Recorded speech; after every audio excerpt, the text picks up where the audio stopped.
et ses requins. Le débat est relancé ce mois-ci avec la sortie d'un ouvrage qui pointe du doigt gouvernement et écologistes. Son auteur, Jean-François Nativel, est avec nous ce soir. Du jour, 7 attaques mortelles de requins ont été recensées à La Réunion depuis 2011. Les squales qui ont par ailleurs blessé une dizaine de personnes, souvent très grièvement sur cette même période. Sort aujourd'hui un livre qui relance en quelque sorte le débat autour de cette crise requin, véritable casse-tête pour les autorités, Marie. Les requins à La Réunion, une tragédie moderne. Alors c'est le titre de cet ouvrage et son auteur est avec nous ce soir. Avant de vous entendre, Jean-François Nativel, on va d'abord faire le point sur la situation sur place où de nouveaux filets anti-requins ont été installés, de quoi redonner vie à des plages jusque-là désertées. Précision, Alban Lucien. Depuis le mois dernier, baigneurs, surfeurs ou encore bodyboarders se pressent à nouveau sur la plage de Boucan-Canotte. Un filet anti-requin de 626 mètres de long a été posé à 200 mètres du rivage, soit 8 hectares d'espace protégé par ce dispositif censé résister à la houle et vérifié au quotidien. La vie va aussi bientôt reprendre aux Roches Noires. Un filet de 581 mètres, semblable à celui de Boucan-Canotte, sera opérationnel d'ici la fin du mois. Au printemps dernier, c'était déjà d'actualité. Vous voyez la digue du port. Ça partira de la digue du port et ça ira, ça couvrira le spot des Roches Noires et le spot qu'on appelle Cachera, qui est à peu près à 200 mètres. Et voilà, ça englobera les deux spots de surf ici. Ces travaux de sécurisation ont un coût, 760 000 €, mais ils devraient relancer l'économie. En cette période de vacances, on compte bien sur la reprise des activités nautiques pour doper les commerces alentours. Bonsoir Jean-François Nativel. Bonsoir. Auteur donc de cet ouvrage Requin à La Réunion. D'abord, que pensez-vous de ces nouveaux filets ? Alors, ces nouveaux filets, il faut savoir que c'est une première mondiale parce que l'île de La Réunion, on a un environnement qui est très tumultueux, beaucoup de vagues.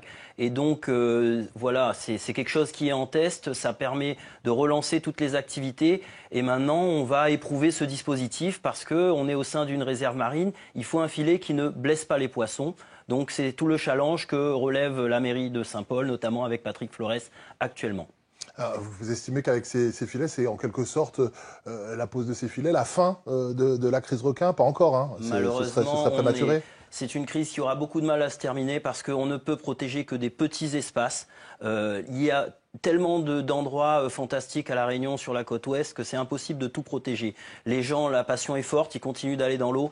Donc malheureusement, on craint que ça risque de continuer. C'est pour ça qu'on poursuit un plan global qui allie aussi bien ces petites zones protégées pour des familles, mais aussi une sécurisation qui passe par la reprise d'activités, une pression anthropique comme je l'appelle, et la pêche aussi également. Alors, vous le dites hein, dans ce livre, tout le monde a un rôle, a une responsabilité dans cette crise requin, le gouvernement, les associations écologistes également. Alors, tout d'abord, ce livre, l'objectif, contrairement à ce que vous avez présenté, il vise plus à dépasser les polémiques.